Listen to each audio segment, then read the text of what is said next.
At 60 years old, Margaret Ellison stood on the sidewalk with 2 suitcases, a cardboard box, and nowhere in the world to go. The locks on her apartment had been changed. Everything she had built over 4 decades of honest work had slipped through her fingers in less than a year. But 3 miles outside of town, hidden behind a curtain of wild ivy and forgotten by everyone, an abandoned greenhouse was waiting for her. What Margaret did inside those broken glass walls, with nothing but her 2 hands, a pocket full of old seeds, and a heart that refused to quit, would end up feeding an entire neighborhood, and it would remind a whole community what it means to take care of one another. This is her story, and I promise you, it is one you will not forget. Before we begin this beautiful journey, I'd love to know, where in the world are you watching from tonight? Drop your city or country in the comments below, because it warms my heart to see this little family of ours stretching across the globe. And if stories of hope, second chances, and quiet courage speak to your soul, please take a moment to hit that like button and subscribe so you never miss a story like this one.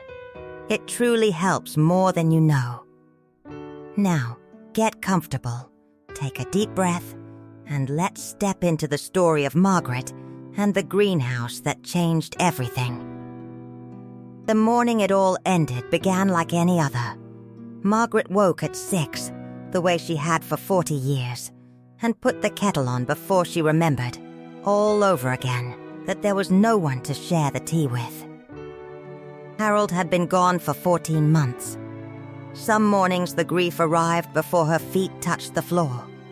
Other mornings it waited politely by the door, like a guest who knew the house too well to knock. She was still in her robe when the knock came. Not grief this time, but a man from the county with a clipboard and an apologetic mouth. He didn't meet her eyes when he handed her the final notice.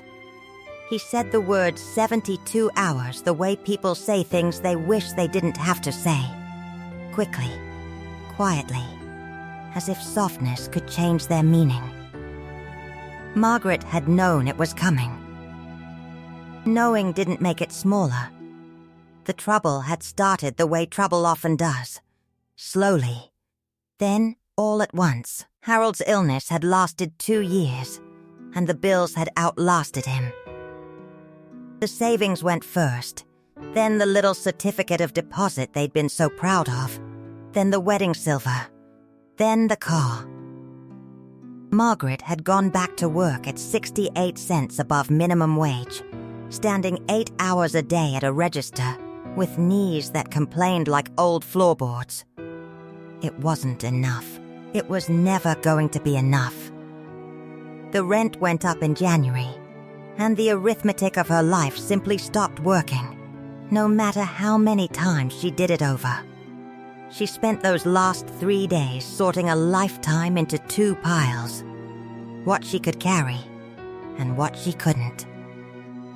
It is a terrible kind of mathematics, deciding which pieces of your history are worth their weight.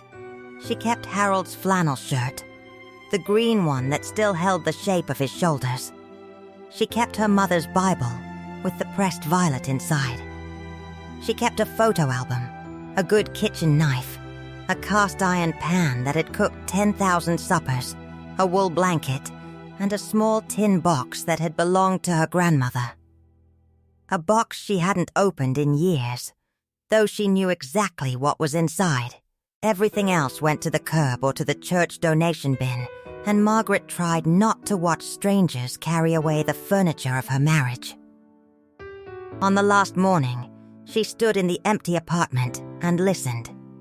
Empty rooms have a sound, if you've never noticed, a kind of held breath, like the room itself doesn't quite believe you're leaving. She ran her hand along the kitchen doorframe, where Harold had penciled the heights of their nieces and nephews over the years, small graphite ghosts climbing the white paint. Then, she picked up her suitcases, took one long breath, and walked out into a world that suddenly had no place for her in it. She was 60 years old. She had worked her whole life. She had never missed a payment until the year everything broke. And now she stood on a sidewalk in the pale gold light of an October morning, watching her breath make small clouds, with no idea where she would sleep that night. Here is the thing about Margaret Ellison, though. The thing everyone in the neighborhood would come to know before this story is over. She did not fall apart. Not because she was made of stone. She cried plenty in her time, and she would cry again. But somewhere in her, beneath the grief and the fear and the humiliation of that morning, there lived a small, stubborn ember of a woman who had grown up on a farm, who had watched her grandmother coax food out of dirt that other people had given up on, and who understood something most of us forget, that as long as there is soil, and sunlight and a single seed, nothing is ever truly over. She just didn't know it yet. The first 2 nights, Margaret slept in the 24-hour laundromat on 5th Street, sitting upright in a plastic chair with her suitcases tucked under her knees, pretending to wait for a dryer that wasn't hers. The hum of the machines was almost kind, if she closed her eyes, almost like rain. The night attendant, a young man with tired eyes and a textbook open on the counter, saw exactly what was happening and said nothing, and there was a mercy in his silence that Margaret never forgot. The 3rd night, the manager was different, and the mercy was gone. She walked. She walked because walking felt like doing something, and because sitting still let the fear catch up. She walked past the diner where she and Harold had split pie on Friday nights, past the hardware store, past the school, until the sidewalks ended, and the streetlights thinned, and the town gave way to fields and fence rows, and the long, patient dark of the countryside. That was when she saw it. Or rather, that was when she remembered it, because everyone in Cedar Hollow knew the old Whitfield place. The way you know a thing you've stopped seeing. Whitfield's nursery and garden center had closed down almost 12 years ago, when old Mr. Whitfield passed and his children, scattered to distant cities, couldn't agree on what to do with the land. So it had simply sat there, 3 acres behind a sagging chain-link fence, swallowed slowly by honeysuckle and wild grape. Its parking lot cracked into a mosaic by frost and dandelions.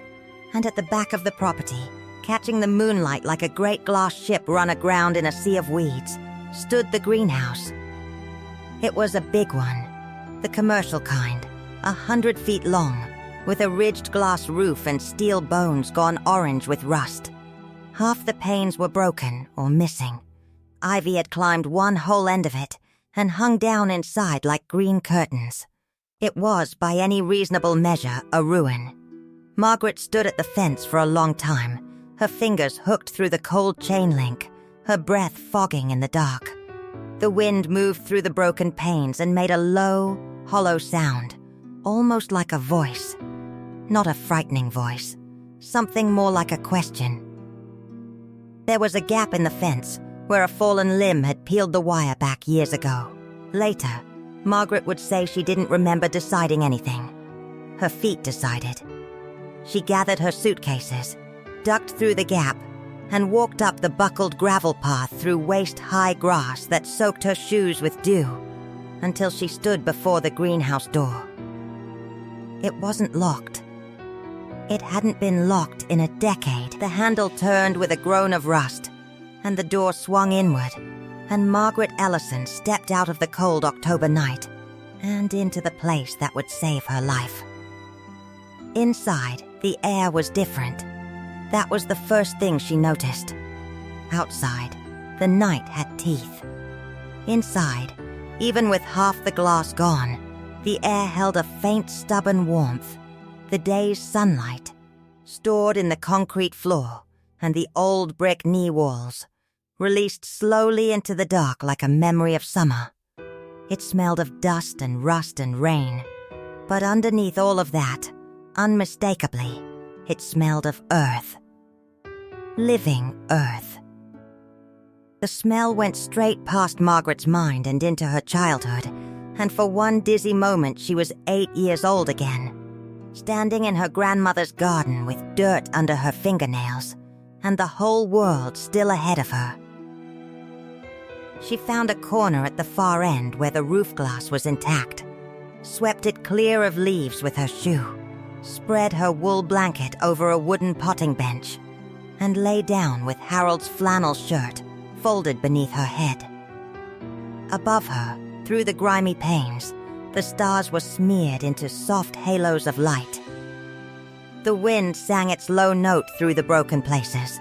Somewhere in the dark, water dripped in a slow, patient rhythm, like a clock that had all the time in the world. For the first time in 3 nights, Margaret slept. She woke to a miracle. That's the only word she ever used for it afterward, and she was not a woman given to big words. Sunrise came through 100 feet of glass, broken and whole alike, and filled the greenhouse with light the color of honey. The dust in the air turned to floating gold. The ivy curtains at the far end glowed green as stained glass in a cathedral. Every cobweb was strung with light, every rusted pipe gilded, and the long rows of empty planting beds stretched away from her, like the aisles of some ruined holy place. Margaret sat up on the potting bench, wrapped in her blanket, and looked at all that light, and something in her chest, something that had been clenched like a fist since the day Harold died, loosened, just a little. Well, she said out loud, to no one, to the light, to whatever was listening. Well then, it was not a plan. It was not even a decision. Not yet. But it was the sound a person makes when they've stopped falling and touched ground. She spent that first day simply looking. The greenhouse was bigger than it seemed from the road. A long central aisle with raised planting beds on either side, built waist-high out of brick and timber, most of them still full of soil gone gray and hard as old bread. At the north end there was an attached workroom, what used to be the potting shed, with a door that still closed, a small iron stove with its pipe still standing, shelves of clay pots furred with dust, and Margaret's heart lifted at the sight. A hand pump over a stone basin, the old-fashioned kind connected to a well. She worked the pump handle. It shrieked like a startled crow, coughed, shuddered, and then, on the 14th stroke, gushed a rope of rust-brown water into the basin. She kept pumping. The brown thinned to amber, the amber to cloudy, the cloudy, after a good 10 minutes of work that left her shoulder burning, to clear. Cold, sweet, clear well water, straight from the patient dark under the earth. Margaret cupped her hands and drank, and laughed, and cried a little, and drank again. Water, shelter, sunlight, it occurred to her, standing there with wet hands in a ruined greenhouse, that she now had more of the necessary things than she'd had in the laundromat, and nearly as many as she'd had in the apartment those last grim months, when the heat was shut off more often than not. What she did not have was food, and only $43 stood between her and true hunger. That evening, sitting on the potting bench with a gas station sandwich she'd allowed herself to buy, Margaret finally opened her grandmother's tin box. She'd carried it from house to house for 30 years without opening it, the way we carry the sacred things, afraid that using them will use them up. Inside, wrapped in wax paper and labeled in her grandmother's careful looping hand, were seeds. Dozens of little folded packets. Beefsteak tomato 1987, Kentucky Wonder pole bean, butternut, collared scarlet runner, lettuce, grandpa's, sweet pepper. Marigold, always marigold, her grandmother had said, because a garden needs its guardians. Some of the packets were older than Margaret's marriage, By every rule of gardening, most of those seeds should have been long dead, their tiny sparks gone out decades ago in the dark of the tin. Margaret held the packets in her lap as the light died in the glass overhead, and she heard her grandmother's voice as clearly as if the old woman were sitting beside her on the bench. It was something she'd said 100 times, kneeling in the dirt in her apron, and Margaret had been too young to understand it then. A seed is just hope with a shell on it, child. It waits as long as it has to, and so can you. She slept that night with the tin box beside her pillow, and in the morning, Margaret Ellison went to work. Now, you have to understand what work meant in that place for a woman of 60 with bad knees and $43. It meant clearing 12 years of dead leaves and broken glass from 100 feet of floor, one dustpan at a time, with a broom she found hanging behind the shed door, its bristles worn to a slant by hands long gone. It meant hauling out fallen branches and the mummified remains of old inventory, cracked trays, rotted bags, a plastic flamingo bleached bone white that made her laugh out loud in the silence. It meant taking stock of the broken roof panes and figuring out which beds sat under sound glass and which sat under open sky. It meant, above all, the soil. The soil in the beds was exhausted, compacted, gray, lifeless as ash. Margaret knew what it needed because her grandmother had taught her the oldest recipe in the world: rot and patience. Behind the greenhouse, she found the nursery's old compost heaps, 12 years untouched, and when she pushed her spade into the nearest one and turned it over, she gasped. Under the crust of weeds lay compost so black, so rich, so alive with worms that it crumbled through her fingers like dark cake. 12 years of neglect had made it perfect. The place had been quietly preparing for her the whole time she was losing everything. Some days, when the loneliness pressed in and her knees screamed and the enormity of her situation rose up like cold water, that thought alone kept her going. While she had been sitting in hospital corridors, while she had been signing papers she couldn't bear to read, while she had been sleeping upright in a laundromat chair, the worms had been working. The rain had been falling into the heaps. The earth had never once stopped getting ready. Bucket by bucket, she carried that black gold inside and worked it into the beds. Her hands blistered, and the blisters hardened, and the softness of the checkout counter years peeled away to reveal the farm girl underneath, like paint stripped off good wood. In the evenings, she washed at the pump, cooked simple things over the little iron stove: beans, rice, oatmeal. The $43 stretched with a discipline that would have made her grandmother nod, and slept the deep, dreamless sleep of the physically spent. And on the 9th day, in 3 long trays of compost set on the sunniest bench, Margaret planted the first of her grandmother's seeds, tucked each one in with a press of her thumb, watered them with a tin cup, and did the only thing a gardener can do after that. She waited. Waiting is its own kind of labor. Anyone who has ever planted a seed and then stood over it, willing it upward, knows this. Margaret checked the trays each morning before she did anything else, kneeling on the cold concrete in Harold's flannel shirt, her breath fogging over the soil. Nothing, nothing, nothing. 4 days of nothing, and the old fear began whispering to her at night. The seeds are dead. The seeds are too old. You're a foolish old woman camping in a ruin, waiting on ghosts.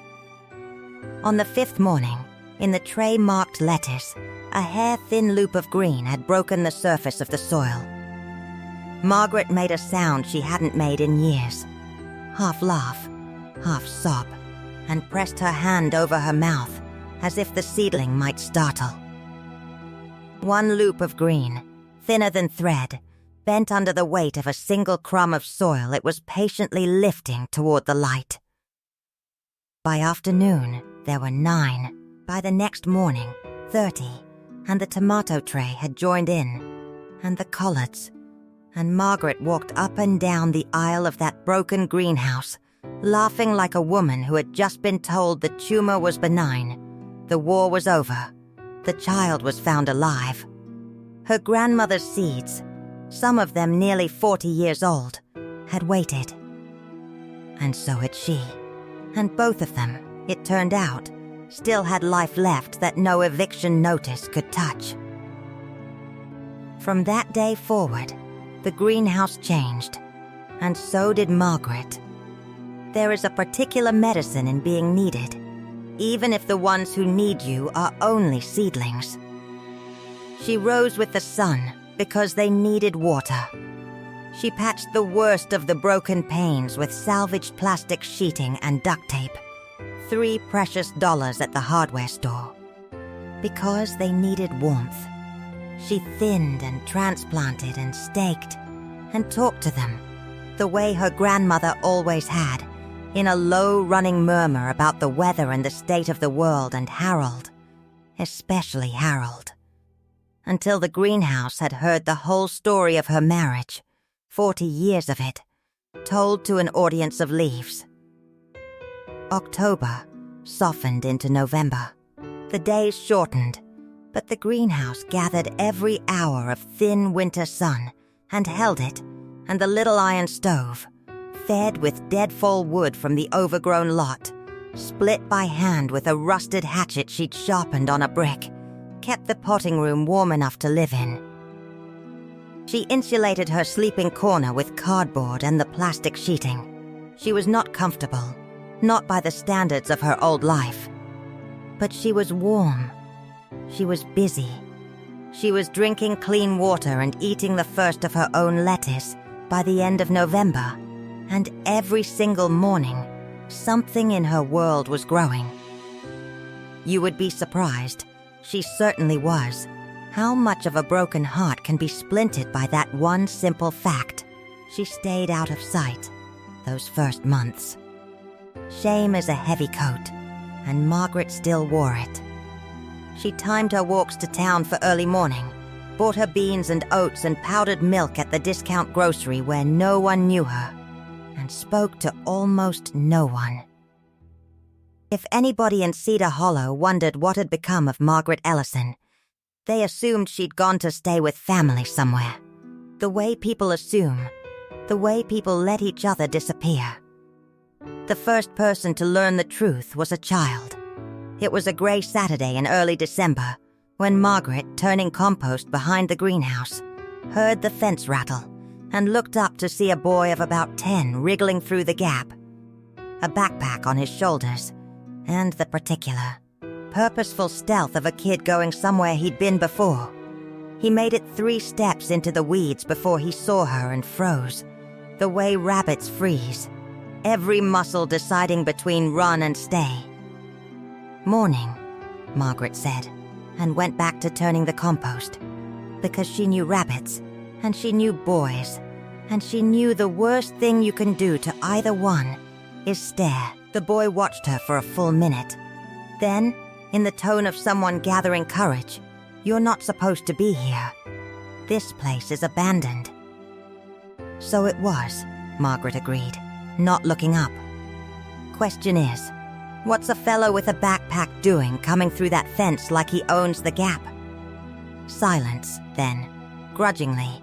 "I come here sometimes. To read. Nobody bothers me here." A pause. And then, with the disarming honesty of children, "It's loud at my house. There's a lot of us, and my mom works nights, and my grandma yells at the TV." Said Margaret, who understood more from that sentence than the boy knew he'd said. "Well, I can't offer you quiet with a TV in it, but I've got a warm room, a bench that doesn't wobble much, and I'm told I make a tolerable cup of cocoa. You any good at reading out loud?" My eyes get tired by afternoon. His name was Daquan Miles.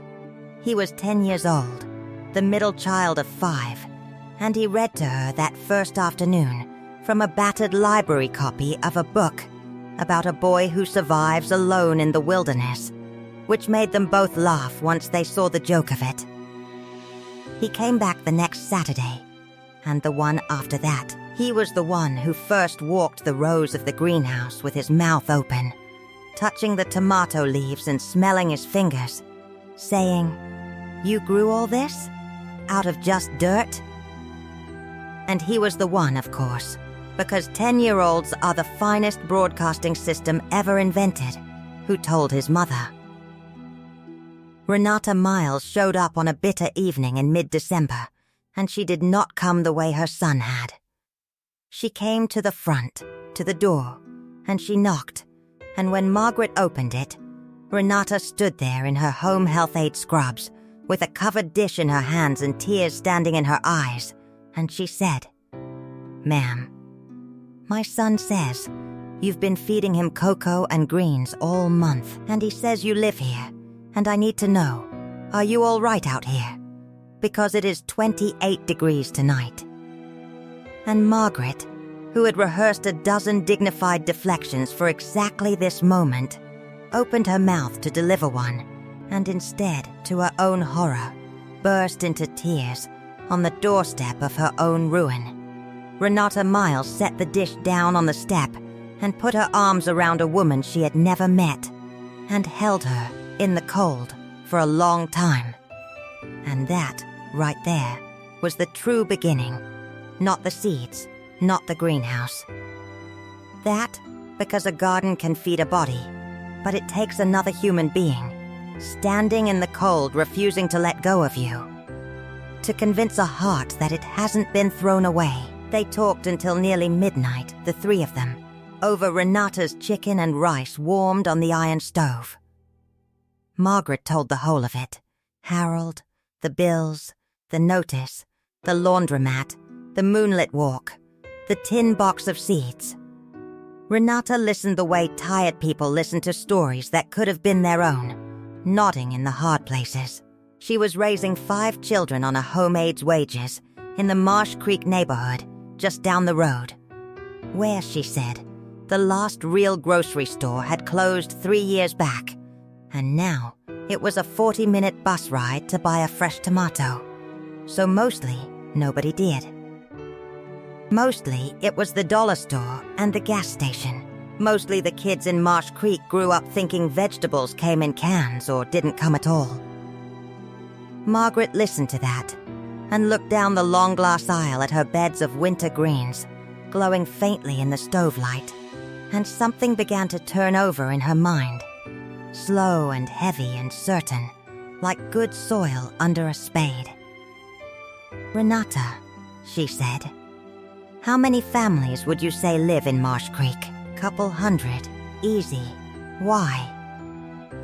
Margaret was quiet for a moment.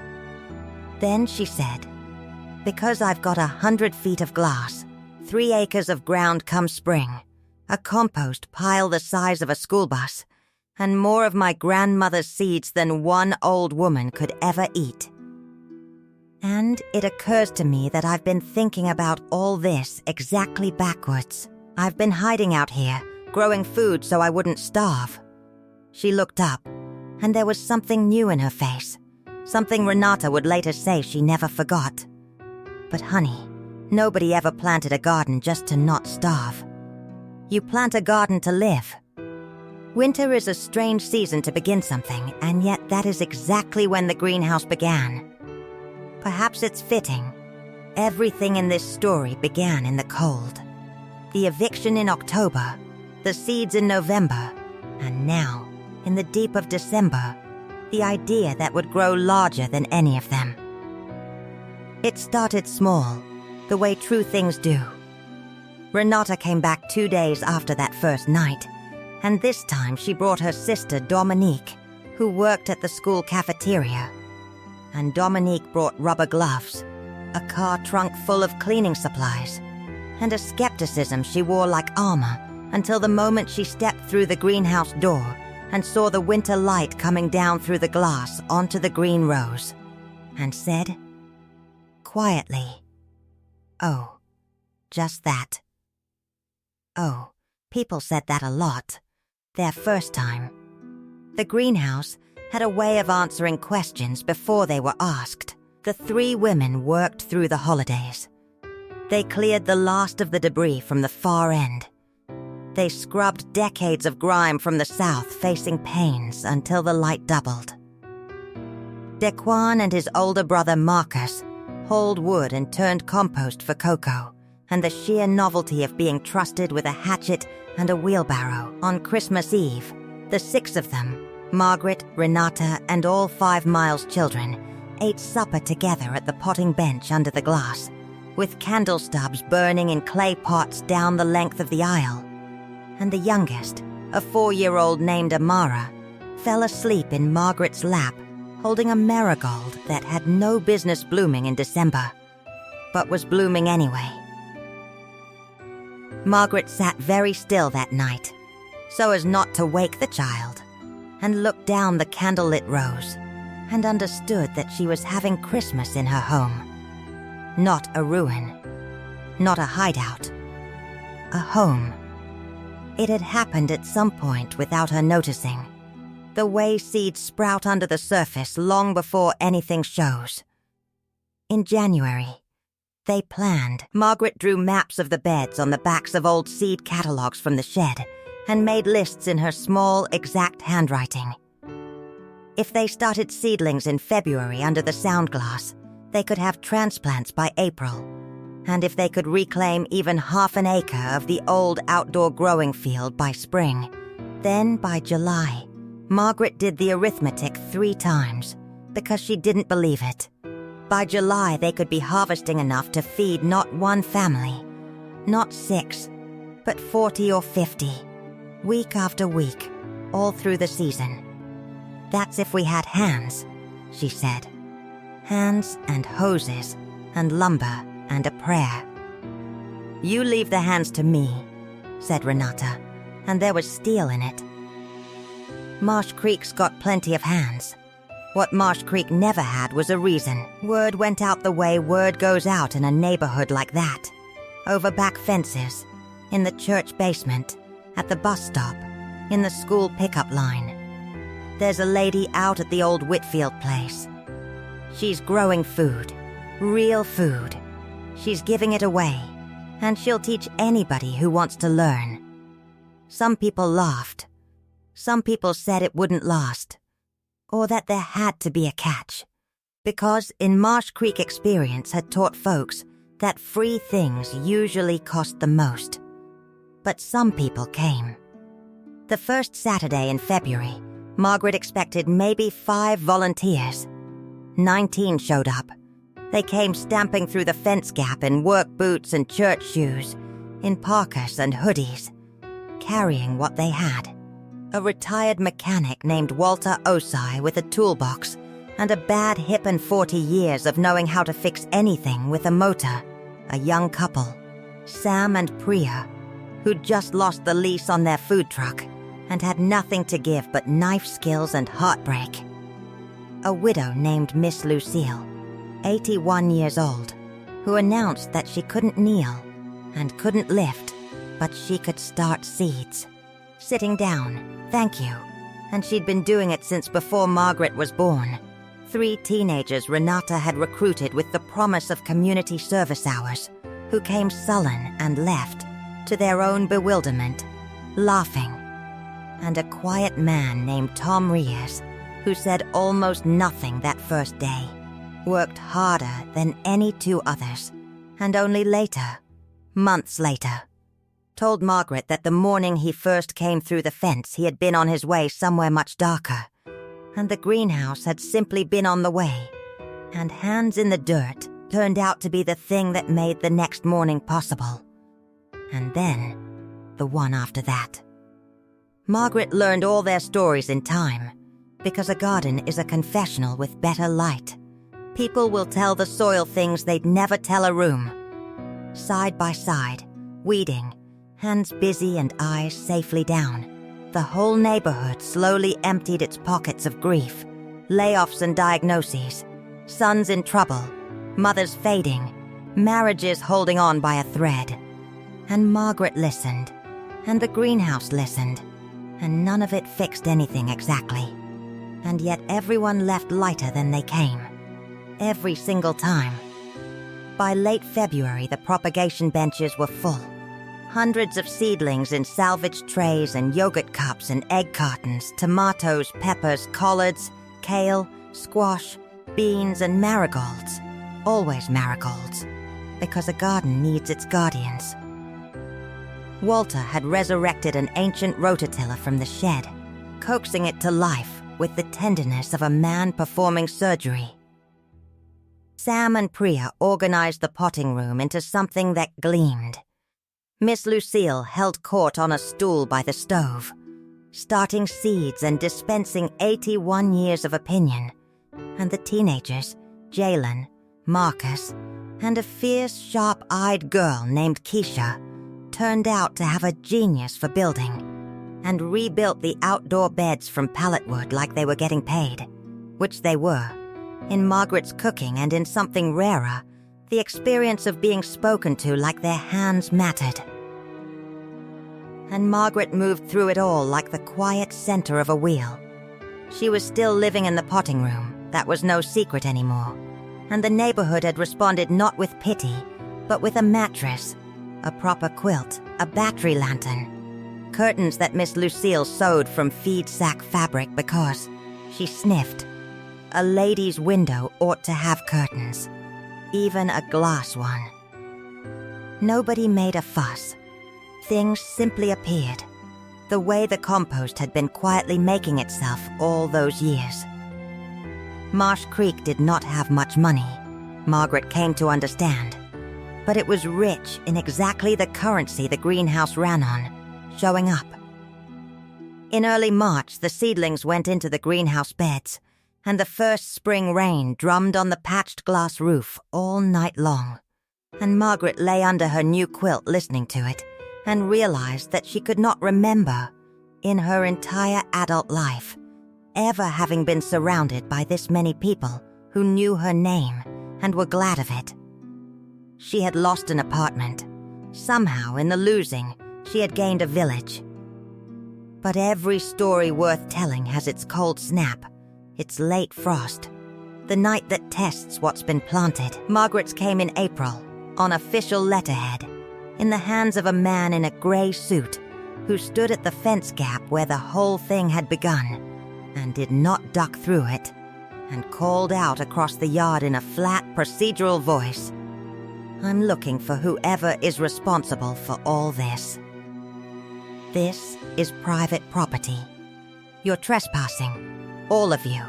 The man's name was Gerald Fenn, and he explained, a property manager representing the Whitfield estate. The heirs, Mr. Whitfield's 3 children, none of whom had set foot in Cedar Hollow in a decade, had finally agreed on something. A developer had made an offer on the 3 acres. Survey crews were coming. And the survey crews had reported, with some astonishment, that the abandoned parcel was not abandoned at all, but crawling with people, tilled, planted, occupied.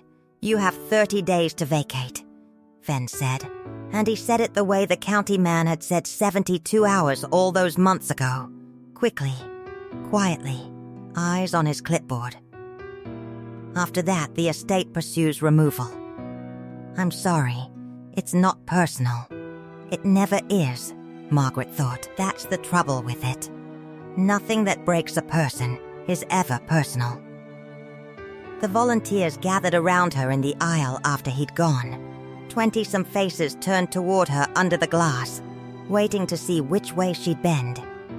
And Margaret stood there among her grandmother's tomatoes and felt the old cold water rising. The laundromat feeling. The 72 hours feeling. The world once again informing her that she was standing somewhere she had no right to stand. But here is what was different this time. This time, she wasn't standing there alone. "Well," said Miss Lucille from her stool, breaking the silence with the serenity of the very old, "I've been evicted from better places than this. But I don't intend to be evicted from this one." "Margaret, honey, Sit down, the rest of you too. Nobody panics in my greenhouse. My greenhouse. Our greenhouse. Somewhere along the way, the pronouns had changed, and that changed everything. What happened over the next 30 days, the people of Marsh Creek still talk about. Keisha, the sharp-eyed teenager, turned out to have a phone and the instincts of a war correspondent. Her videos of the greenhouse, the seedlings, the harvest baskets, Miss Lucille narrating over her seed, trays like a queen addressing Parliament, traveled farther and faster than anyone expected. Renata organized the neighborhood the way she organized everything, with a clipboard and a look that made grown men volunteer. They gathered signatures, over 1,100 in the end. Sam and Priya cooked a community dinner in the greenhouse aisle. Everything harvested 20 feet from the table, and invited the town council, and 3 members actually came, and ate, and went quiet in the way people went quiet in that place. A young reporter from the county paper wrote a story with a photograph of Margaret standing in the doorway of the greenhouse, and the headline asked a simple question. What kind of town bulldozes a garden that feeds its neighbors? The story got picked up by a station in the city. Then another. Donations began arriving, small ones, $5, $20, along with letters, dozens of letters, from strangers who wrote things like, I was evicted at 58, and I never recovered the way you have, and reading about you made me feel less ashamed, and thank you, thank you, thank you. Margaret read every letter at the potting bench by lantern light and understood, slowly, that the greenhouse had quietly become something bigger than 3 acres. It had become proof. Proof that the story doesn't have to end where everyone says it ends. And then, 12 days before the deadline, a rental car pulled up to the fence, and a woman in her 50s got out and stood for a long moment looking at the glass roof shining above the weeds. And Margaret knew, before a word was spoken, exactly who she was. She had her father's eyes. It was Ellen Whitfield, the old nurseryman's youngest daughter. They walked the rows together, the 2 of them, in the late afternoon light. Ellen touched the tomato leaves and smelled her fingers, the way Dequan had, the way everyone did. She stopped at the propagation benches and stood very still in front of Miss Lucille's seed trays, and when she finally spoke, her voice wasn't steady. I grew up in this building, she said. I had my own bench, right there by the pump. My father used to say a greenhouse is a promise you make to the future. She looked down the long green aisle, at the volunteers pretending not to watch, at the children's boot prints in the soil. We were going to sell it because it was a ruin. Because it was nothing. I flew out here because I saw a video of an 81-year-old woman starting squash seeds at my father's bench, and I had to see for myself whether it was real. It's real, Margaret said quietly. Every leaf of it. Ellen Whitfield was silent for a long time. Then she said, my brothers want the money. I'm not going to pretend that's simple, but my father didn't build this place to become a parking lot, and I think I've known that my whole life, and I think I flew 2,000 miles to be talked out of pretending otherwise. She turned and looked at Margaret directly. Tell me what you'd do with it. Not what you're doing. What you'd do. If it were yours to keep. And Margaret told her. She told her about the half-acre already planted outside, and the 2 acres more that could follow. About a farm stand at the road where Marsh Creek could get real food at prices that respected a paycheck, and free to any family that needed it free. No questions, no forms, no line to stand in with your shame in your hands. About teaching, children's beds, classes for anyone who wanted to learn what her grandmother had taught her, so that the knowledge wouldn't die with the people who held it. About Tom Reyes, and what dirt under the fingernails had done for him, and could do for others. She talked for 20 minutes, this woman who a year ago had been sleeping upright in a laundromat, and by the end her voice was ringing down the glass like the place itself was speaking through her. Ellen listened to all of it. Then she nodded once and said, "All right. Then let's find a way." The way took lawyers, and months, and more patience than the Seeds had ever asked of anyone. But here is where it landed, and when it was announced at a community dinner in June, the cheer that went up rattled the patched panes. The Whitfield heirs agreed to sell the property, not to the developer, but to a newly formed community land trust, at a price made possible by Ellen forgoing her own share entirely. The donations that had come pouring in covered part of it. A small foundation grant, hunted down by Keisha and a librarian she'd recruited, covered more. The town council, having eaten the tomatoes, voted to waive 12 years of back liens. And the papers, when they were finally signed that autumn, established the Whitfield Community Greenhouse and Gardens, held in trust, in perpetuity, for the people of Marsh Creek, with a founding director's position, modest salary and caretaker's residence included, offered to one Margaret Ellison, age 61, formerly of no fixed address. Miss Lucille said she'd never seen a grown woman cry that hard over paperwork. Then she cried too, and blamed the marigolds. But I'm getting ahead of the story, because between that 30-day notice in April and those signatures in the autumn, there was a summer. And oh, what a summer it was. If you remember nothing else from this story, remember the summer, because the summer was the whole point. The lawyers and the land trust saved the greenhouse, yes, but it was the summer that proved the greenhouse was worth saving. It began, as harvests do, with a single basket. The first week of June, the outdoor beds the teenagers had built came into their own all at once, the way gardens do. One day you are waiting, and the next day you are drowning. Lettuce by the armload, collards wide as dinner plates. The first zucchini, and then, because zucchini has never once in history known moderation, all the zucchini, everywhere, forever, sugar snap peas that never made it to any table, because the children stripped the vines bare on sight, which Margaret declared was exactly what children were for.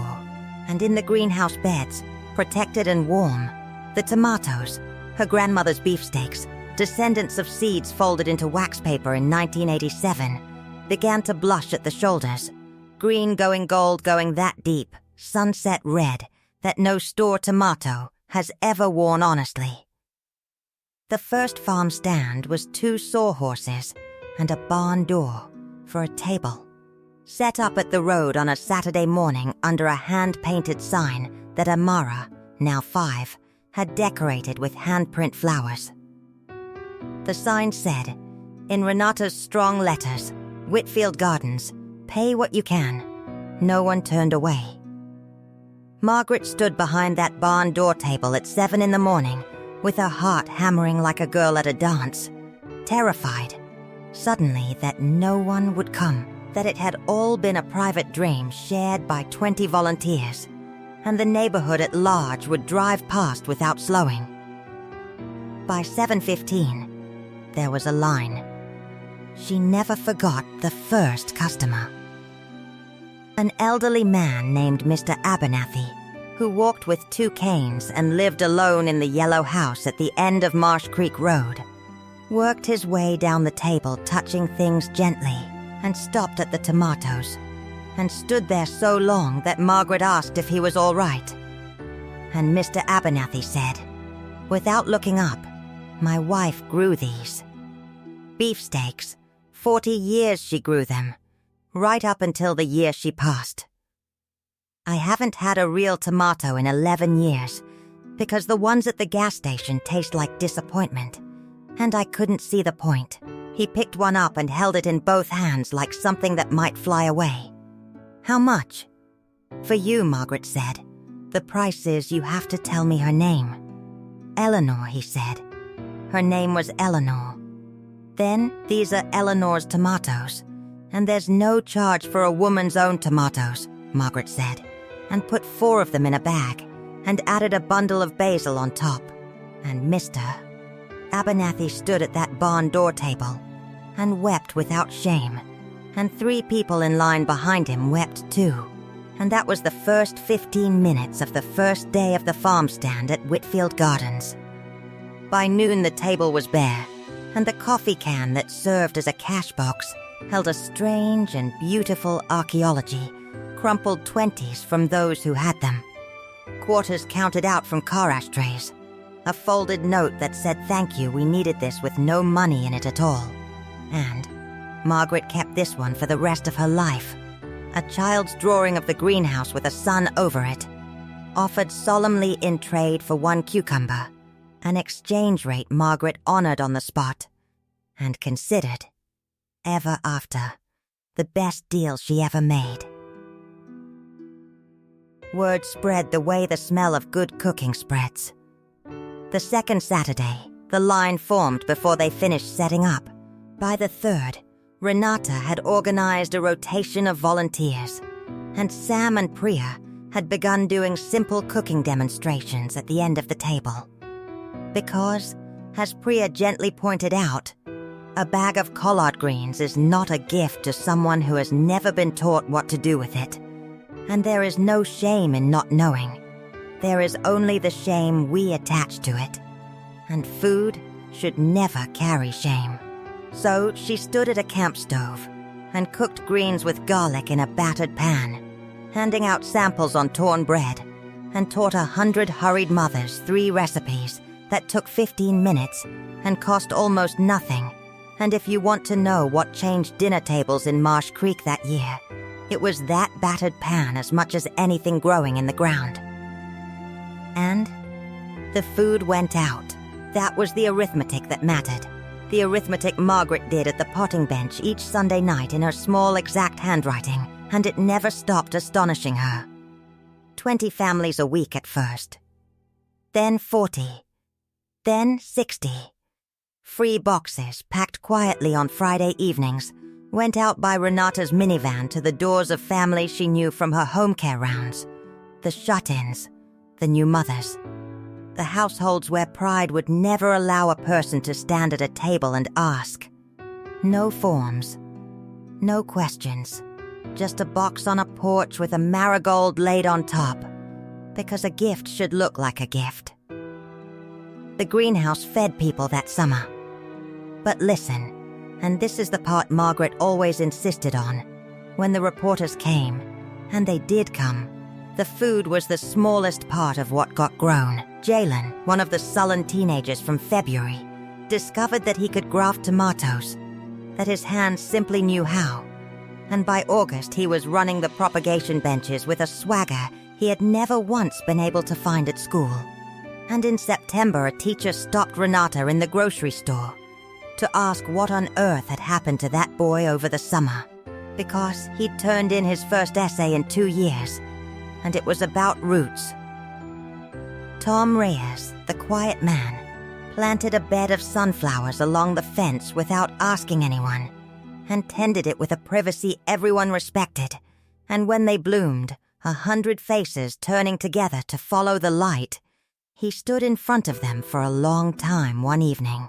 And then he found Margaret in the potting room and told her, in a voice rusty from disuse, the whole story of the morning he'd first come through the fence, and where he had been going, and how he had now strung together 200 and some mornings since, one at a time, like beads.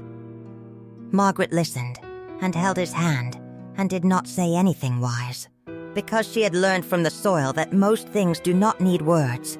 They need water and time, and someone to keep showing up. The sunflower bed is still there today.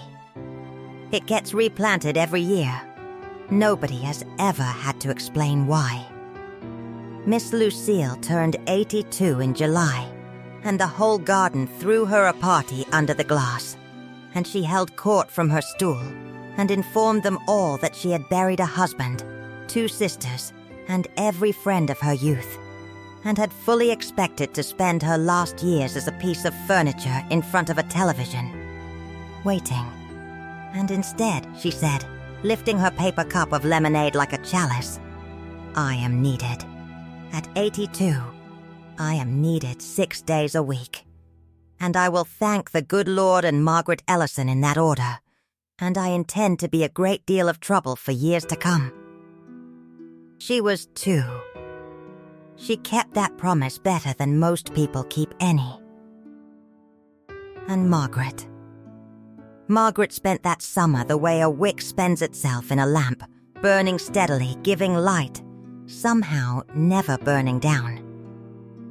She was up at 5 and rarely lay down before 11, and her knees never did stop complaining, and she had never in her life been so tired or so entirely, quietly, unmistakably happy.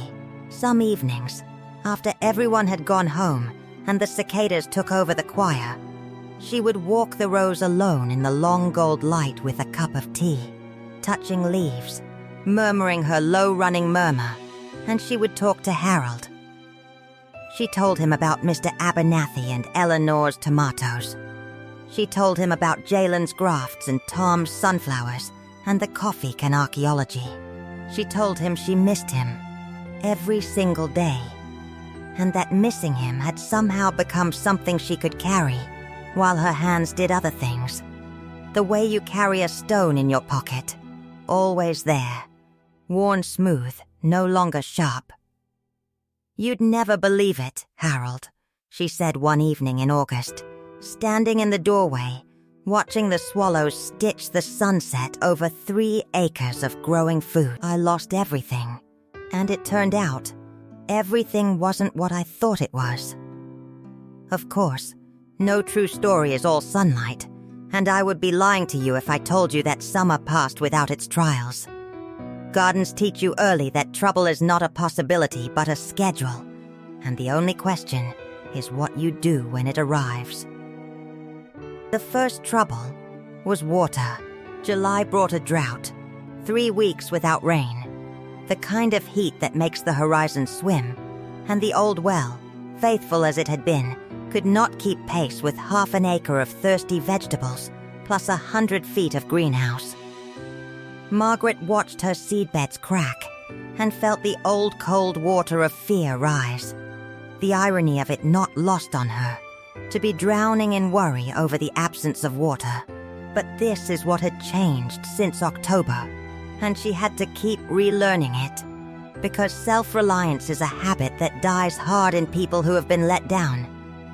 She did not have to solve it alone. She mentioned the well at Saturday's stand, just mentioned it, and by Tuesday, Walter Osai had appeared with a truck, a salvaged plastic cistern the size of a small whale, and a scheme involving the greenhouse's vast roof and every gutter he could scrounge. 3 acres of glass and tin over our heads, he said, patting the roof's steel bones like the flank of a horse, and we've been letting the sky's water run off into the weeds. Not anymore. When the drought finally broke in August with a 2-day soaking rain, the whole crew stood inside listening to the water thunder down the roof and into Walter's gutters and drum into the cistern, gallon upon gallon upon gallon, and they cheered like their team had won the pennant. People came out of their houses in Marsh Creek and heard cheering, in the rain, from the old Whitfield place, and by then, nobody even wondered anymore. It was just the garden, being the garden. The second trouble wore a human face, because trouble usually does eventually. In late July, someone came in the night and helped themselves. Not a hungry someone taking supper, which Margaret would have blessed and did not consider theft at all, but someone with a truck and intent. who stripped an entire planting of tomatoes green, tore out 2 rows of peppers by the roots, and left tire ruts across the children's bed where the kindergartners had planted pumpkins with their names on popsicle sticks.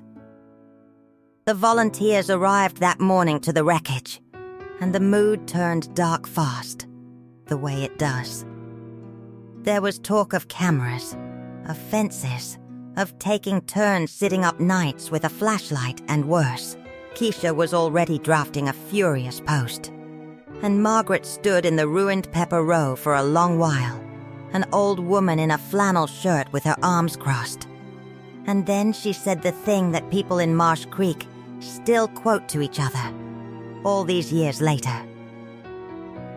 "No," she said, "we are not building this place a wall. The whole world taught me last year what walls feel like from the wrong side, and we are not in the wall business. Whoever did this, either they needed it, in which case God help them, and they're welcome to knock on my door next time and save themselves the trouble of the dark. Or they did it out of some meanness, in which case they are poorer than we will ever be, and no fence fixes that kind of poor." She uncrossed her arms and picked up a spade. "We're gardeners. When something gets torn out, we know exactly what to do. We plant more. We plant so much that no truck in this county could ever make a dent in it. That's the only revenge this place will ever take. Abundance. Now, somebody help me fix the baby's pumpkin bed before school lets out, because those children are not going to find this the way we found it." They replanted everything by sunset. The pumpkin bed was restored, popsicle sticks and all, before the last school bus rolled past. And the strange coda to the story is this: the theft never happened again, and the following spring an envelope appeared in the coffee can, unsigned, containing $200 and a note that said in blocky letters, "For last summer. I'm sorry. Things was bad." Margaret read it, nodded slowly, put the money in the seed fund, and pinned the note to the potting room wall. "Not as an accusation," she said, "but as a reminder that you never know the whole story driving past a person's worst night."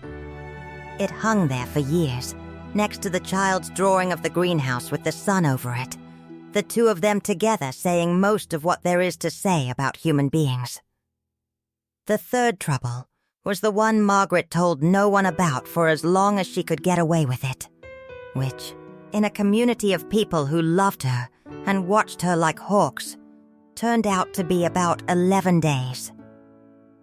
A dizzy spell in the heat, and then another.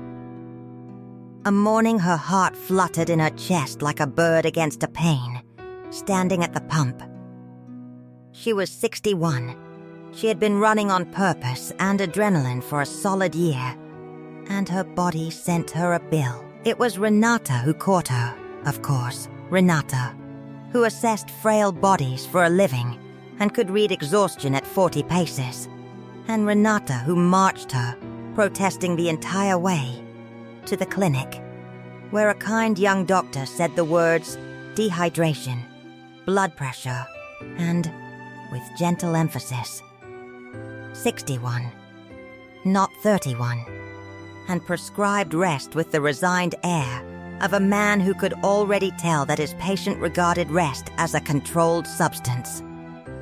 What happened next was, in its quiet way, Margaret's hardest lesson of the whole story, harder than the eviction, and she'd be the first to tell you so.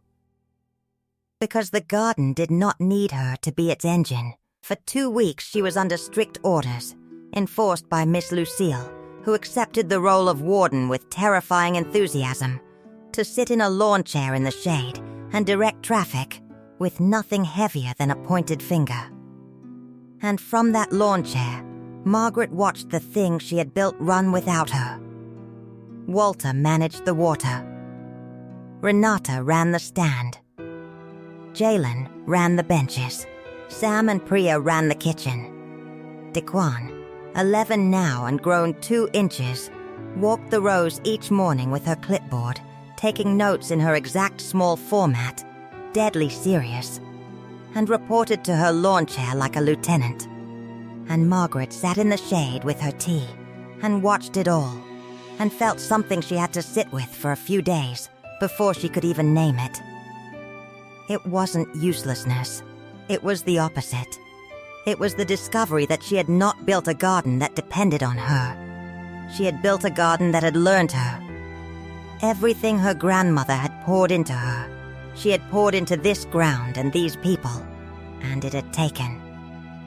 A seed is just hope with a shell on it, and she saw now that she had been the shell, and the shell's whole purpose, in the end, is to split open and become unnecessary. It'll outlive me, she said to Renata one evening from the lawn chair, watching the teenagers water the far beds in the gold light, and she said it the way other people say I won the lottery.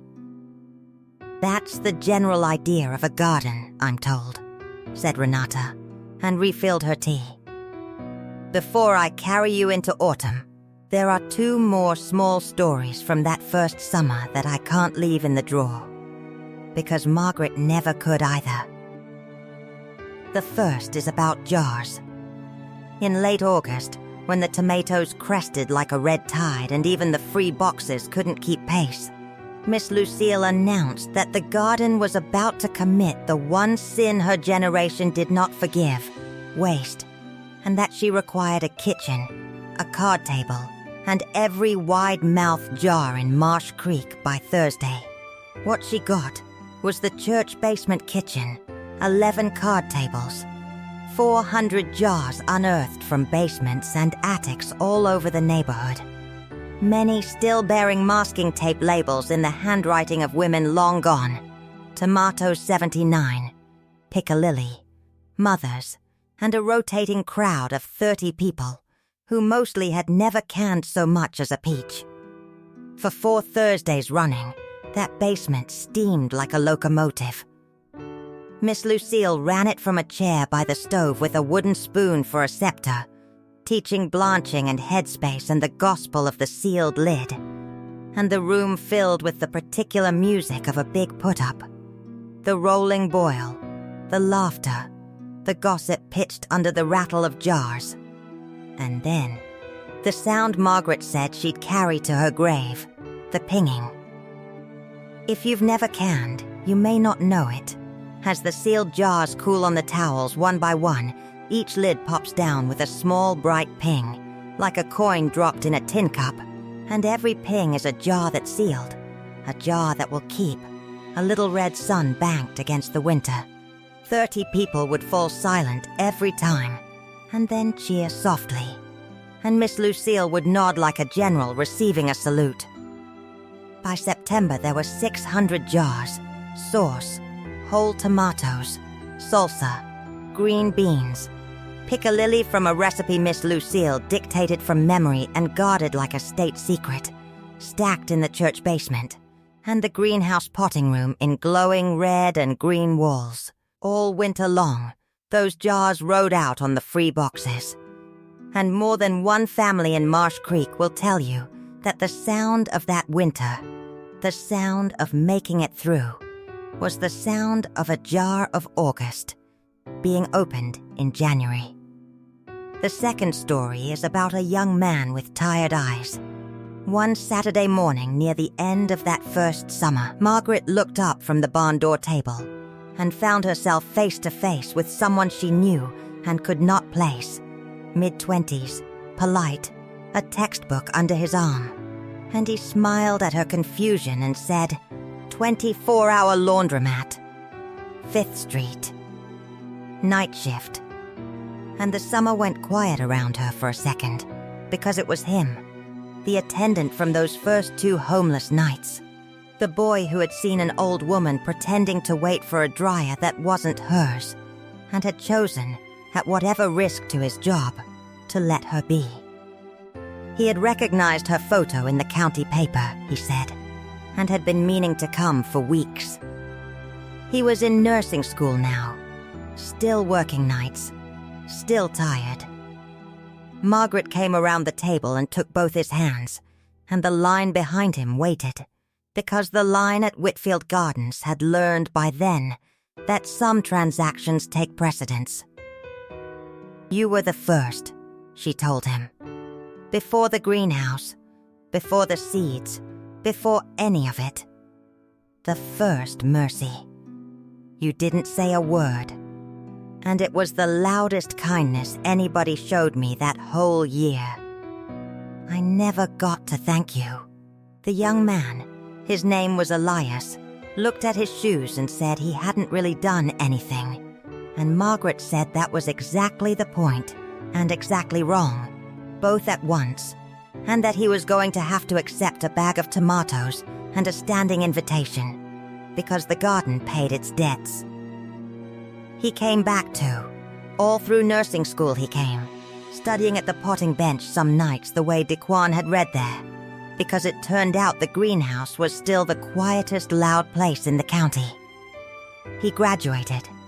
He works at the clinic now, the same clinic, if you're keeping track, where a kind young doctor once ordered Margaret into a lawn chair. Marsh Creek is like that. Pull any thread of it, and you'll find it's a loop. Margaret kept a private ledger of those loops in the back of her planting notebook, and she showed it to almost no one, but Renata saw it once. 2 columns in her small, exact hand, headed kindness in and kindness out, with entries going back to a laundromat in October. And underneath, at some point, she had drawn a line through both column headings and written across them, in larger letters, same column. That was the whole accounting system of Whitfield Gardens, in the end. Same column. It never once failed an audit. Autumn came in the way autumn does in that country, not all at once, but in small announcements. The first cold night that made the tomatoes hurry. The swallows leaving. The light turning that particular amber that makes even a junk pile look like a memory. And with autumn came the harvest festival, though nobody had planned a festival exactly. What had been planned was a workday to bring in the winter squash before the frost, and what happened was that half of Marsh Creek showed up. They came because the squash needed carrying, and because Sam and Priya had promised soup, and because by then, the old Whitfield place had become the thing every neighborhood is starving for, without knowing its name. A place to go that wants you there. Somebody brought a fiddle. Somebody's cousin brought a guitar and knew 4 songs, which turned out to be enough. The children ran the rows in the dusk, playing a game with rules known only to them, shrieking like happy owls. The squash got carried. 300 pounds of butternut descended from a wax paper packet, marked in a dead woman's handwriting, and stacked in the potting room like ingots in a vault. Winter's insurance. And everyone who carried an armload understood without being told that they were carrying proof that the neighborhood could keep itself. And it was that evening, with the fiddle going and the soup pot steaming, and the first stars coming out above the glass, that Ellen Whitfield came walking up the gravel path with a folder under her arm and tears already standing in her eyes, and called for quiet, and told them all that the papers were signed. The land trust was real. The greenhouse belonged, in the deepest, most permanent, most lawyer-proofed sense of the word, to them. To Marsh Creek. Forever I already told you about the cheer that rattled the panes. What I didn't tell you is what happened after, when the cheering settled, how the whole crowd, by some unspoken agreement, turned and looked at Margaret, and how Margaret Ellison, evicted at 60 with 2 suitcases and a cardboard box, a woman a single year removed from sleeping upright in a plastic laundromat chair, pretending to wait for someone else's dryer, stood in the doorway of her home in the lantern light and could not say one single word, and didn't have to. Dequan started the applause. It went on for a very long time. She gave a speech eventually, because they refused to stop until she did. It was 11 words long, and it is carved now, in fact, into a cedar board that hangs over the greenhouse door, so I can quote it to you exactly. She raised her cup of cider, and she looked out at all of them, and she said, "Nobody grows anything alone, not even the ones who plant alone." Then she said supper was getting cold, which everyone agreed was the correct end to a speech. The caretaker's residence turned out to be the old farmhouse at the front of the property, which Margaret had assumed all year was beyond saving, and which Walter and the teenagers and a volunteer crew of Marsh Creek's off-duty tradesmen spent the winter proving otherwise, room by room. But here is a detail that tells you everything about Margaret Ellison. When the farmhouse was finally ready that spring, snug and painted, with working heat and a proper bathtub, she moved in gratefully and slept in a real bedroom and blessed every radiator by name. And still, all the rest of her life, a few nights every summer, she would take her old wool blanket and Harold's flannel shirt down the path and sleep on the potting bench under the glass, under the stars smeared into soft halos, with the wind singing its low note through the one broken pane that Walter was under strict, standing orders never to fix. She called it her anniversary. She never explained to anyone which anniversary she meant, and nobody ever needed to ask. Winter in the greenhouse became its own institution. That first official winter, they grew cold, hardy greens down the whole 100 feet. Spinach, kale, mie, collards that sweetened with every frost, and Marsh Creek, a neighborhood that had gone 3 years without a grocery store, had fresh greens in January, handed over the barn door table with snow falling past the windows. Miss Lucille ran a seed-starting class on Tuesday mornings that began with 4 students and ended the winter with 22, ages 7 to 79.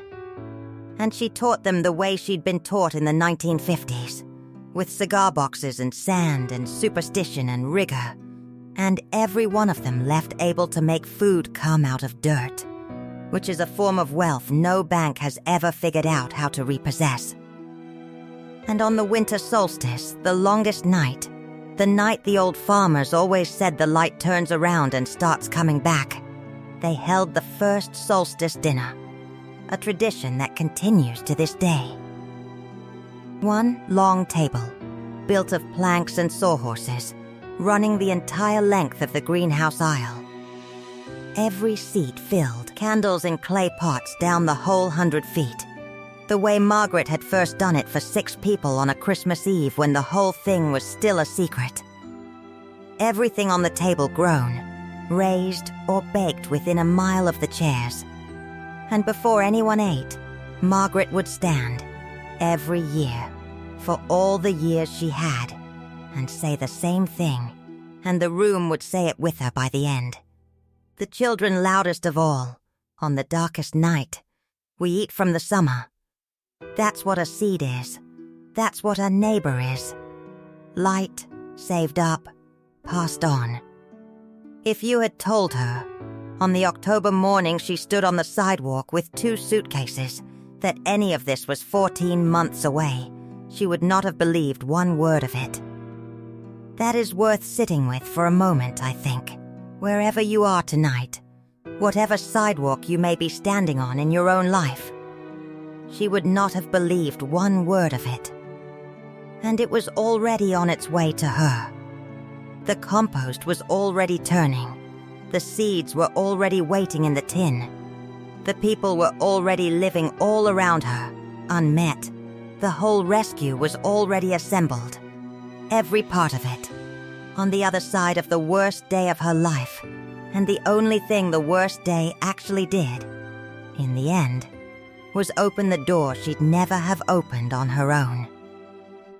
Margaret said something like that once to the young reporter from the county paper who came back the following year to write the Where Are They Now story. The reporter asked her, looking back, What would you say to someone who's going through what you went through? Someone who's just lost everything. And Margaret thought about it for a long time, standing at the potting bench with a tray of seedlings in front of her. And then she gave the answer they ended up printing under her photograph. The answer that got clipped out and stuck to refrigerator doors all over that county. And further, I'd say, I know it feels like the end, because it felt like the end to me too, and I won't insult you by pretending otherwise. But you are not a building. They can't condemn you. Everything I am was still with me on that sidewalk, every skill in my hands, every kindness I had left to give, every seed my grandmother ever taught me to save. They evicted me from an apartment. Nobody can evict you from yourself. Find one true thing to take care of, one plant, one person, one morning at a time, and take care of it, and let it teach you the secret, which is that taking care of things is what takes care of you. And when somebody knocks on your door in the cold holding a covered dish, and somebody will, sooner than you think, for heaven's sake, open the door. That's the whole recipe.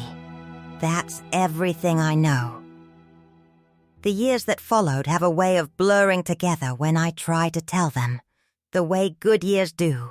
It's the hard years that keep their edges. But let me give you the moments the neighborhood still keeps. The ones they take out and pass around at the solstice dinners, polished smooth from handling.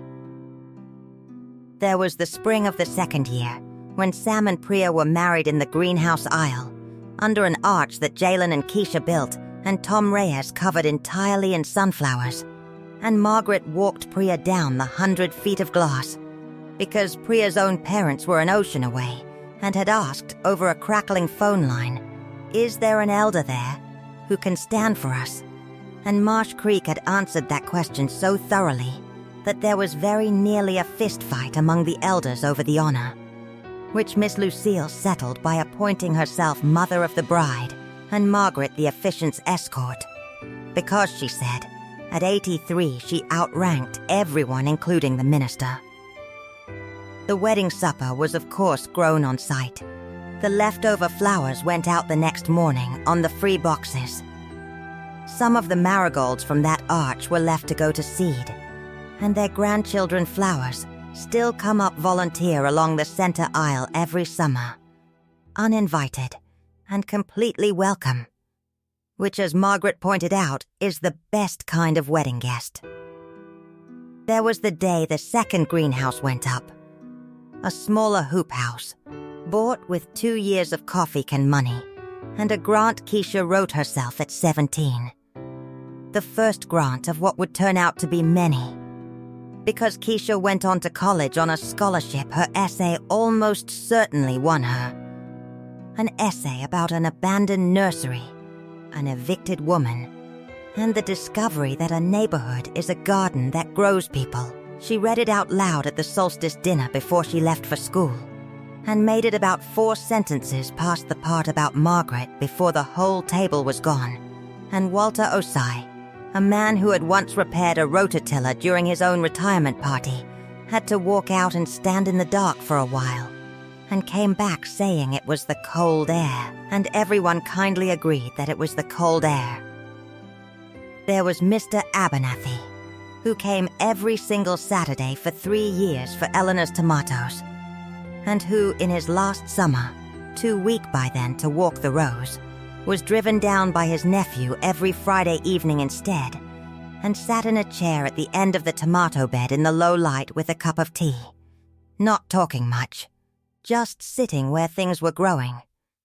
Margaret sat with him most of those Fridays. They didn't talk much either. They had both loved and buried somebody, and people like that can sit together in a garden and say everything without troubling the air. When he passed, that October, his nephew brought the garden an envelope. Inside was a bequest, not a fortune, but a real gift, and a note in a shaky hand for the tomato bed. Put a bench where my chair went.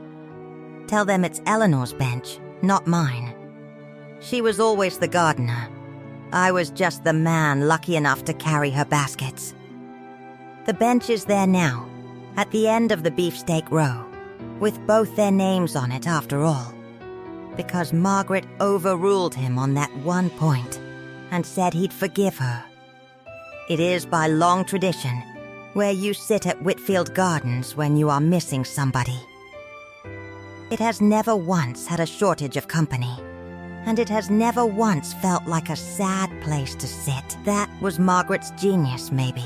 Distilled into one piece of cedar, she built a place where grief and growth could share a bench and be at peace with one another.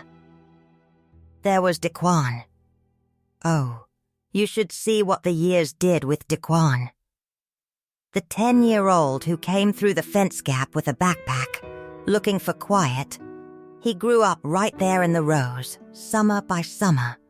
From the boy with the clipboard, to the teenager running the Saturday stand, to the young man who at 18 stood up at a town council meeting in a pressed shirt and presented, with slides, a proposal for a Marsh Creek Farmers Market ordinance, and got it passed.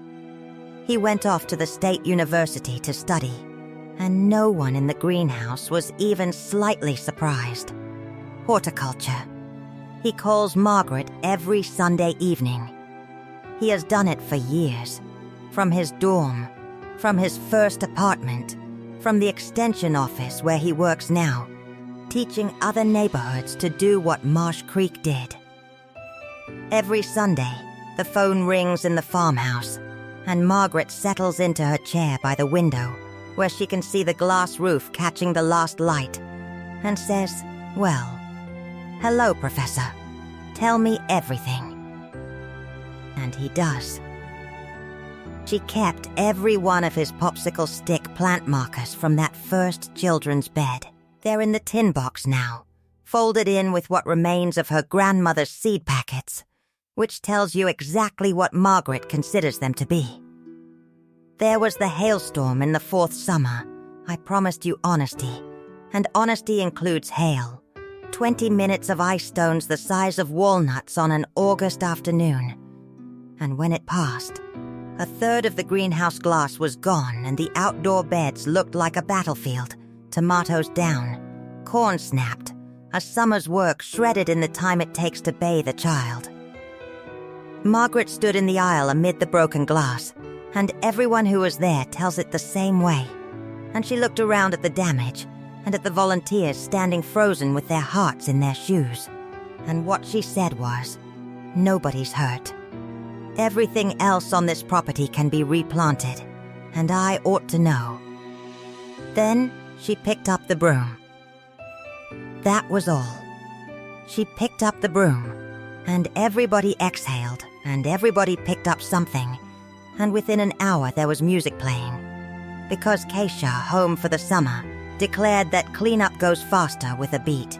And she was right, but the part of the hailstorm story that Marsh Creek really keeps is what happened over the next 2 weeks. How the neighborhood that the garden had been feeding for 4 years turned around and fed it back. Glass arrived, donated, salvaged, bought with collections taken up at 3 different churches and 1 barbershop.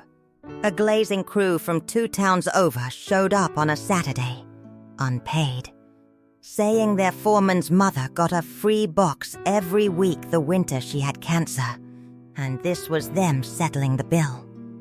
Trays of replacement seedlings materialized on the doorstep from backyard growers all over the county. From all the people, it turned out, who had learned to start seeds at Miss Lucille's Tuesday classes and had been quietly practicing in their own kitchens for years. The garden had spent 4 summers casting bread on the water, and it came back, as the old book says, after many days, and it came back buttered. They lost a third of a season to that storm. They gained the certain knowledge that the thing they built could take a punch. Margaret always said the hailstorm was the best money the garden never spent. And through all of it, the weddings and the storms, the benches and the Sundays, the food went out. That was the constant, the heartbeat under everything, week after week, season after season. The barn door table, and the free boxes, and the marigold on top. By the 5th year, Whitfield Gardens was feeding, by Renata's careful count, over 200 families in some regular way. Through the stand, the boxes, the gleaning days, the seed library.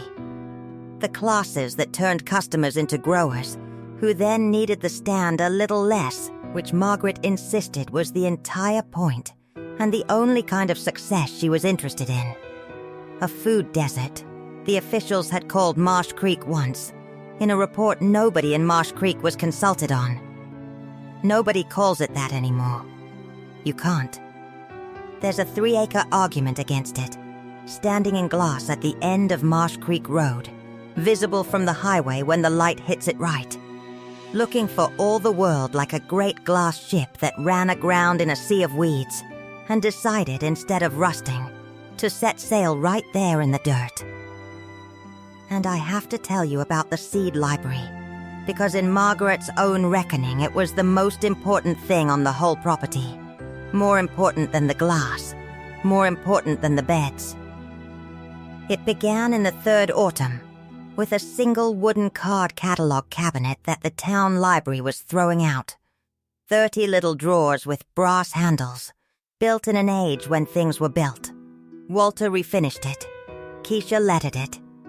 And Margaret stood before the volunteers one October evening, opened her grandmother's tin box, and did the thing she had been quietly preparing to do for 3 years.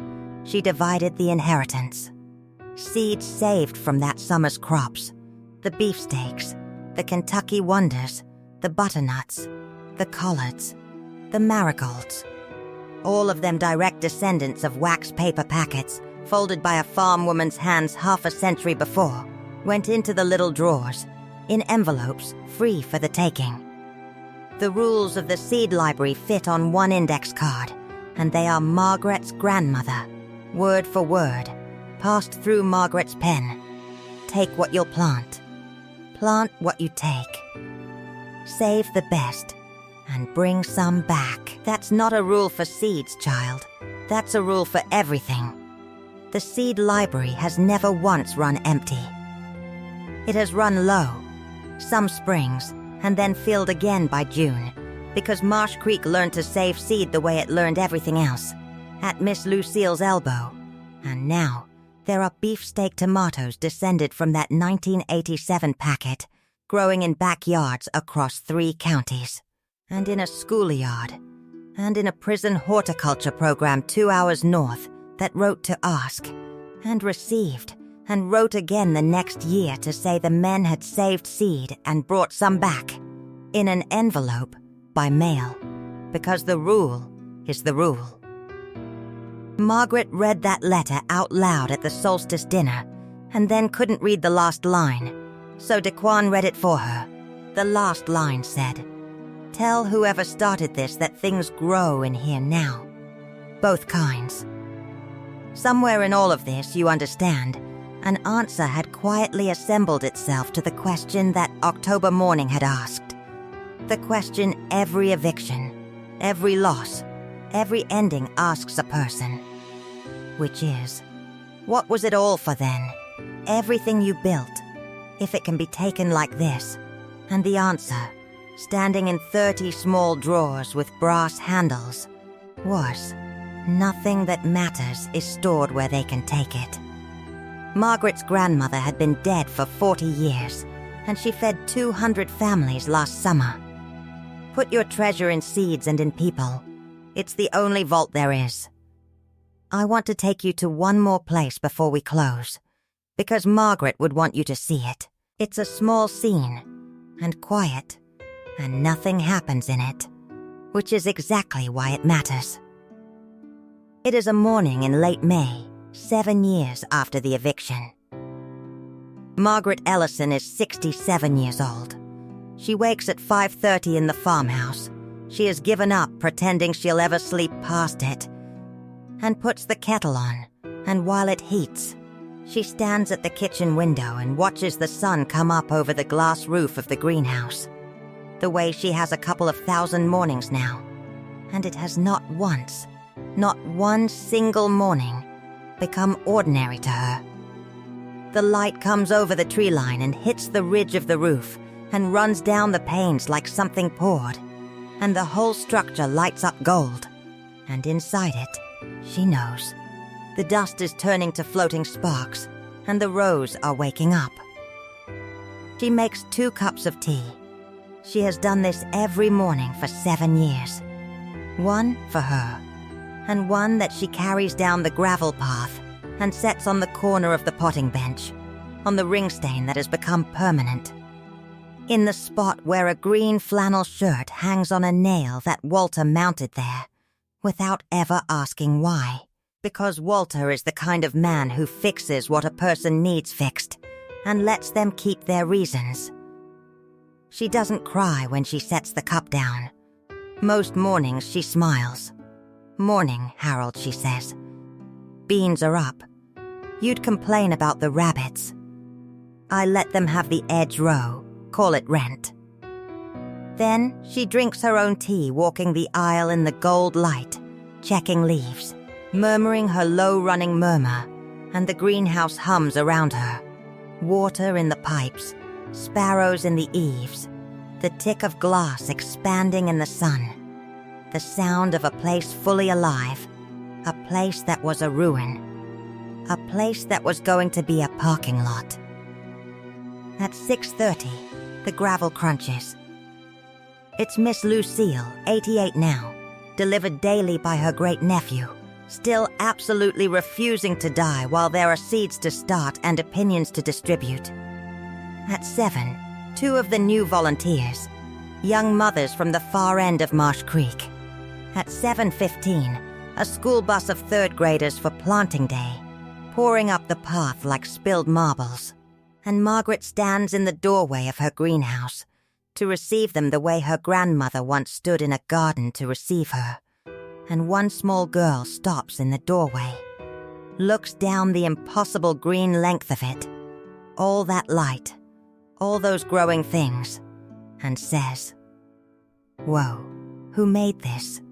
And Margaret looks down the rows, at Miss Lucille holding court, at the young mothers watering, at Eleanor's bench, at Tom's sunflowers coming up along the fence for the 7th time, at the marigold volunteers in the aisle, at the cedar board over the door with its 11 words, and gives the only true answer there is.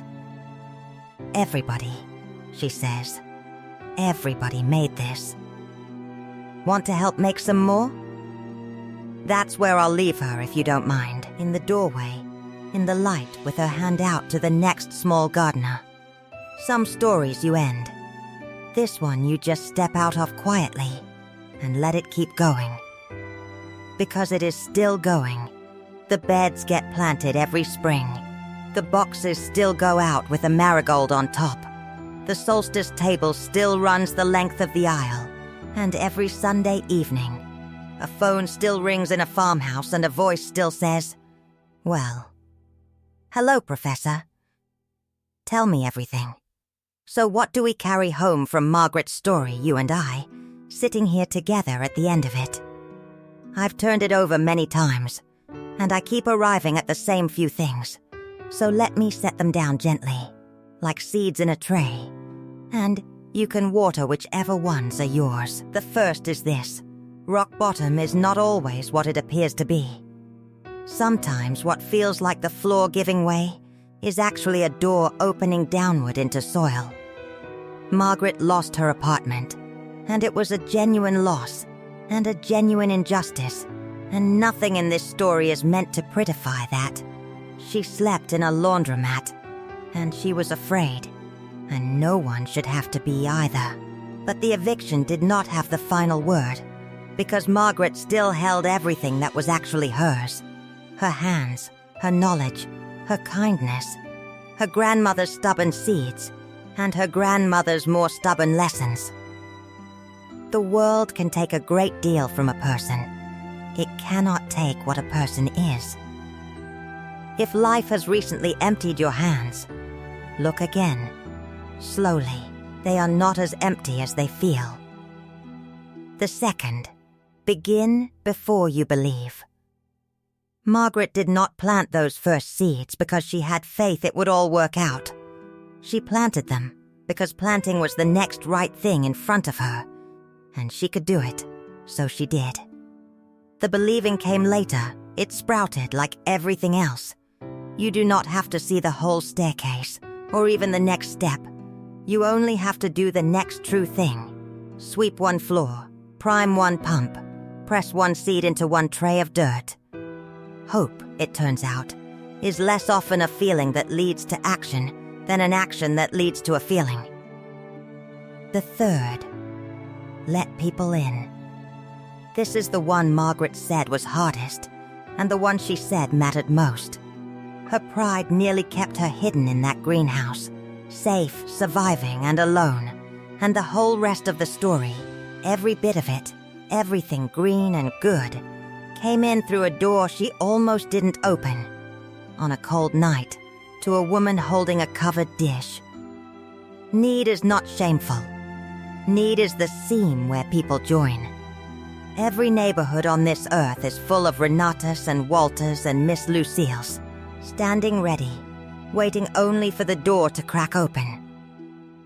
And here is the secret on the other side of it. The people who helped Margaret will tell you, every one of them, that she helped them more. That's not politeness. That's how it works. Generosity is not a pipe that runs one way. It's a root system, and everything connected to it feeds everything else. And the last one, the one carved in cedar over the door, nobody grows anything alone. Not even the ones who plant alone. Margaret planted alone, that first November, one old woman with a tin cup in a ruined building. But she planted seeds her grandmother saved, in compost 12 years of unseen rain had made, in a greenhouse a man built decades before, as a promise to a future he'd never see. And she was found by a 10-year-old looking for quiet, and carried by a neighborhood that had been told for years it had nothing, and turned out to have everything that matters. We are all of us growing in soil that other hands prepared, and somewhere ahead of us, always, someone is going to grow in ours. The kindest thing you can do with a life, Margaret would tell you, is to make good dirt. So, from an abandoned greenhouse at the end of Marsh Creek Road, and from Margaret, and from me, thank you for spending this time here tonight. If this story warmed something in you, pass it on the way Marsh Creek would. Share it with somebody who's standing on a sidewalk of their own right now, wondering if it's over. It isn't. Tell them about the seeds. Tell them a seed is just hope with a shell on it, and it waits as long as it has to. And so can they. Good night, my friend. Rest well. And whatever you're growing, keep watering it.